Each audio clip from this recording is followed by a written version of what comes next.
Welcome to the Record on the Road. I'm Mark Maxwell, just outside the Immigration and Customs Enforcement Office, or ICE, in St. Louis. This is the place where asylum seekers, undocumented immigrants, or green card holders, those who have that work permit, come to get permission from our government, regular permission, to stay here. They're not citizens, but our government gives them a promise, more often than not, usually once every 2 years, that they can stay as long as they follow our laws.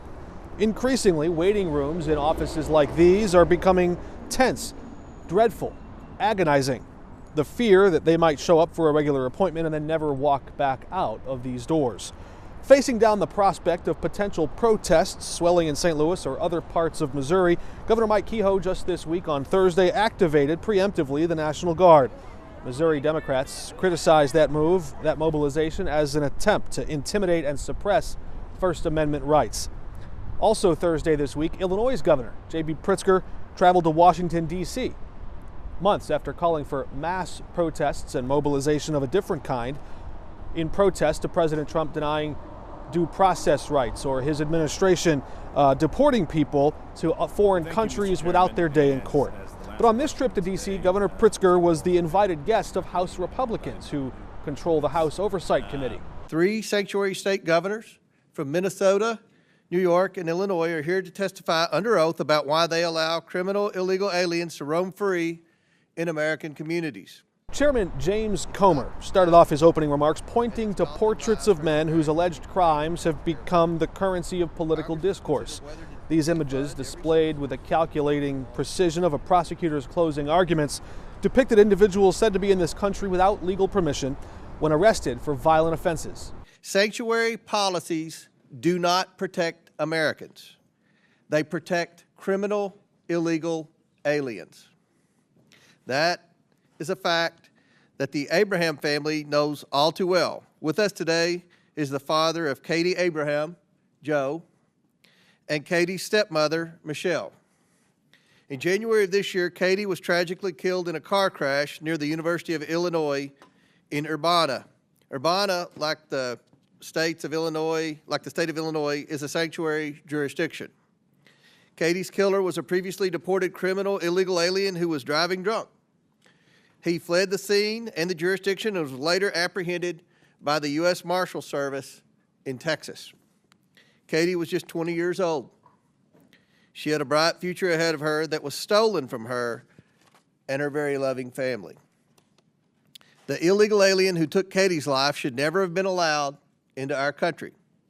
This was a preventable crime. Mr. Comer's suggestion infers that maybe if Illinois didn't have the Trust Act, which was signed into law by a Republican governor, then maybe that young woman would still be alive. It's an emotional charge, but unlike a prosecutor's careful adherence to facts, evidence, or a timeline, none of Mr. Comer's questions, or none of the questions of his colleagues on that same panel, ever attempted to zero in on exactly how or when that 29-year-old Guatemalan man crossed the border. When did he come here? Did he come under President Biden's term, President Trump's, as a child? He was deported before and then came back. Was that the fault of the Illinois government? If so, then how exactly? Mr. Comer didn't mention that the man now faces federal charges for carrying a fake Social Security card and gave a fake name to a bank to avoid detection, or at least didn't mention how forging documents or committing fraud were also violations of Illinois law. Governor Pritzker, do you agree that this illegal alien who killed Katie should never have been in the United States in the first place? Thank you, Mr. Chairman. First, let me express my condolences to the family, and those are terrible circumstances.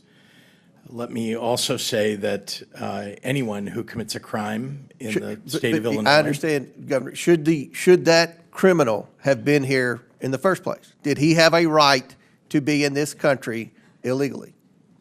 If the person is a criminal of any sort, then they ought to be So that person had a right to be in the United States. They ought to be given their due process rights, and they ought to be convicted. And the criminal who entered this country illegally, in your testimony, had a right to be in this country.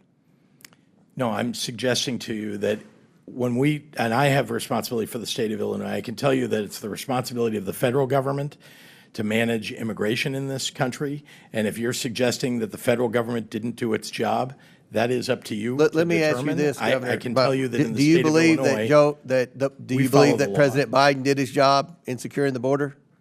I was critical of things that President Biden did. I think I've been very public about that. So let's check the record. Sure enough, in October 2023, Governor Pritzker wrote a letter to then President Joe Biden with the blunt arithmetic of crisis: 15,000 asylum seekers, $430 million, and one state's capacity stretched to its limit. Pritzker wanted data. Who's coming? When will they arrive? Where will they go? He wanted the federal government to stop, in his words, abdicating responsibility once migrants cross from federal custody into America's interior. But most of all, this letter was a rare and clear criticism of a president from a governor in his own party. Chairman Comer seemed to have forgotten about that letter just a few minutes later. The border was open, and you all said nothing. All right, now you said we had to pass legislation. We didn't have to pass legislation. Then there was this guy. Thank you, Congressman. As a great-grandson of an immigrant to this country, I can tell you that my views about immigration are that it's a positive for this nation in general. Immigration is legally.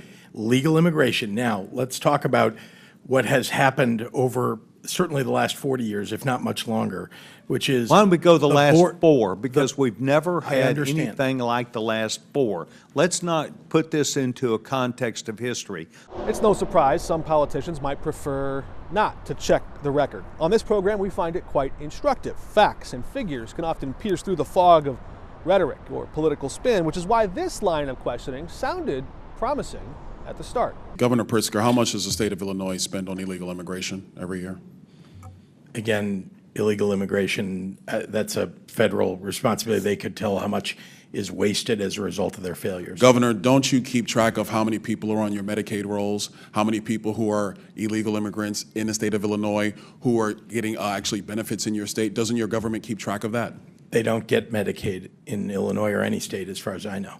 Governor Pritzker, you do not keep track of any public service dollars in the state of Illinois that goes to illegal immigrants or goes to people in your state who are not legal residents of the United States and of the state of Illinois. You don't keep track of that. We absolutely keep track of our budget, and we're very closely, and in fact, it's been balanced for 7 years in a row, unlike the Republican before me. Governor Pritzker actually spelled out the strain on the state's budget and how much it would cost to provide benefits in that 2023 letter to President Biden. His actions later followed through on that concern when he started to roll back and slash those state-funded programs to keep the state's budget in balance. But in between all the jousting over math and morals, there had to be some entertainment value, didn't there? Well, some interesting theatrics today. Welcome, everyone, to the Oversight reality TV show. I know Mr. Trump loves himself some good TV, and today is not disappointing. Congresswoman Stansbury, as you can see there, apparently reacting to this prior exchange, which, as you're about to see, had very little to do with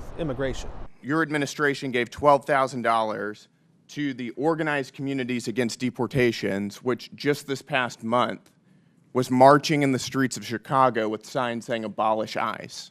Do you support this? I do not. Is this a support reflection of abolishing your an moral immigration values? force. Is this a reflection of your moral values? I do not support abolishing an immigration force. That's good to hear. Mr. Governor, do you think that biological men should be able to use women's restrooms? I'm not sure how this has to do with immigration. It's just a yes or no question. Why are you? It's very easy to politicizing answer. this? Do you I think thought that we were men here should be using doing women's fact restrooms? finding. I'm sorry. Do you think men should be allowed in women's restrooms? I'm not sure why this has come to this issue. You It has tweeted nothing that to do as with a immigration. protest against President Trump, everyone should use the other gender's bathroom today. Have you ever used the women's restroom? Not that I can recall ever, sir. No. You wanted everybody else to do it, but you didn't? Sir, I'm not sure why we're on a topic that has nothing I'm asking to do you, with you're today's hearing. advocating for men to use women's restrooms, but you didn't do it? I do not advocate that, no. Well, actually, you did. You said everyone should use the other gender's bathroom today. I can tell you that You are Do you regret politicizing saying this this? in a way that what we ought to be focusing on is Do you the regret failure of the federal encouraging men to government use women's restrooms? and the Congress to deal with immigration reform. Do you regret encouraging men to use women's restrooms? Again, you're taking us on topics that have. Did you ever nothing to consider do that with women don't the want you in subject their- that you in their invited us here bathrooms? for? So you're admitting that this is just a political circus. No, Is I'm that what you're doing? asking you This because has you put nothing this to do on with the immigration internet for everybody and to really see. about you grandstanding. I'm asking you, have you ever considered that women don't want you in their bathrooms? That's a private space that they don't want you or any other man in. Congressman, let's talk about You your can't say that failure to normal vote people can for say that Medicaid. they In don't- fact, you want to that take they don't Medicaid think away. men should be in and women's SNAP restrooms. and That's a veteran very services. straightforward question. You apparently want people And you're to die encouraging men to in the use United women's States restrooms because you where there want to could be take healthcare underage away. girls. Do you think that's appropriate? Sir, if we're going to Do you think that's politicize normal? this, let's talk about what you're doing to people in you this think that country that's normal? by virtue of your votes. All right, let's move on. with Let's President ask, Trump. do you support Hamas's agenda? Sir, I do not. They are a terrorist organization. Your administration gave a grant to the Muslim Civic Coalition, which just 2 weeks after October 7th was marching in the streets of Chicago to, quote, stop the U.S.-backed genocide against Gaza. Is that a reflection of your values? I have spent my life fighting anti-Semitism. No, I'm asking, is is this a reflection of your values? I'm not sure why you're attacking Because me your about something in an administration organization. gave money to this organization. I'm explaining to you that what we do in the state of Illinois is stand up for what we believe are You didn't our have to rights give and money to freedoms. the Muslim Civic Coalition People to have march the and right to call, express themselves. to That- stop we- the we don't- U.S.-backed genocide against Gaza. That was your choice. I know that was your Republicans want to administration. take away people's right to free speech. We don't in the state of Illinois, and I They've do got not the believe right to that free is speech. proper. They don't have the right to tax dollars, and you gave them to them. You want to take those rights away from people. I understand. But I was curious, after all these hours of this big, long congressional proceeding, would any member of Congress quiz Governor Pritzker about his recent calls for mass protest? Considering the scenes that we're seeing unfold in Los Angeles, would some member of Congress try to lay blame for all that unrest at Pritzker's feet? One Republican from Colorado did just that.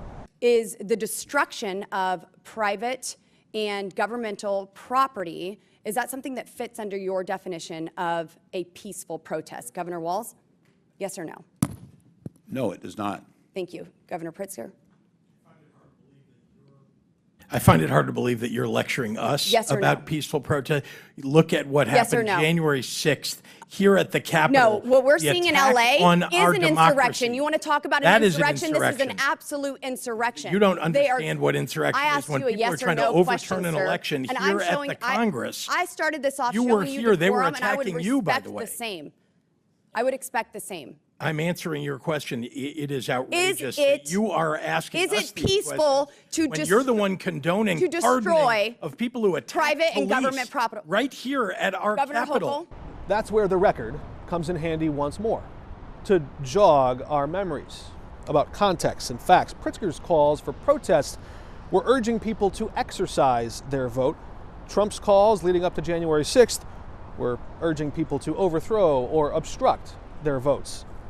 Pritzker also remembered the words of another elected official on January 5th, 2021, words from then newly elected Congresswoman Mary Miller. And if my records are correct, this is the first time these two have ever met. You have stated that Illinois will not allow local police departments to assist ICE as they work to address the illegal immigration crisis that you helped to create. In light of the crimes that I have mentioned, do you stand by your policy of tying the hands of Illinois law enforcement? Yes or no, sir? You know, Congresswoman Miller, I am Yes or not no, going sir? to be lectured to by somebody who I'm extols reclaiming the my virtue time. of I'm reclaiming Adolf my Hitler, time, Chairman. of somebody In who has allowed the 2024, pardoning of January 6th. I'm reclaiming my time. In 2024, after the presidential election, you stated on MSNBC that, and I quote, "I am going to do everything that I can to protect our undocumented immigrants," end quote. Mr. Chairman, I ask unanimous consent to submit a Fox News report into the record titled, "Dem Governor J.B. Pritzker vows to do everything I can to protect our undocumented immigrants. Congresswoman, I was These talking about policies the people who are have not lived in our only state for deadly. decades These now. policies are not only deadly, but they have cost Illinois taxpayers billions to the tune of $3 billion since 2022. Governor, your state budget doesn't balance without massive yearly tax increases. This year, you hiked taxes by $800 million. Your budgets fund the services of illegal That's inaccurate, aliens, while Congresswoman. Americans Again, are left behind. inaccurate. With many Nearly everything choosing is to flee our mischaracterized state. in your statement.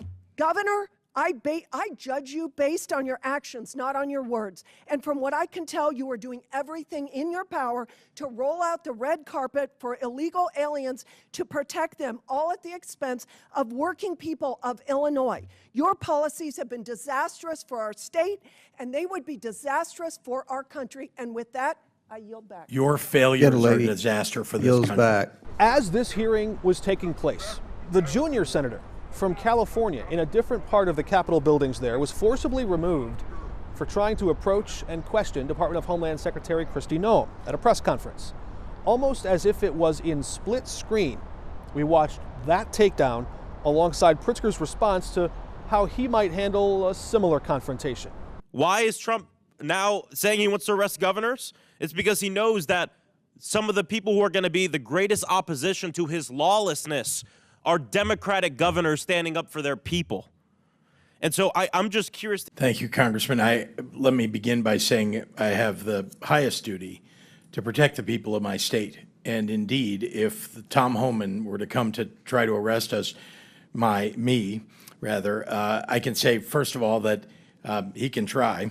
I can also tell you that I will stand in the way of Tom Homan going after people who don't deserve to be frightened in their communities, who don't deserve to be threatened, terrorized. I would rather that he came and arrested me than do that to the people of my state. So maybe it's obvious by now. Congress did not settle the national immigration debate in that one big day of hearings. But one thing we did learn after watching all that, Governor Pritzker is not going to shy away from that debate or from the national political stage anytime soon. That's all for us this week on The Record. Until next time, we're off the record.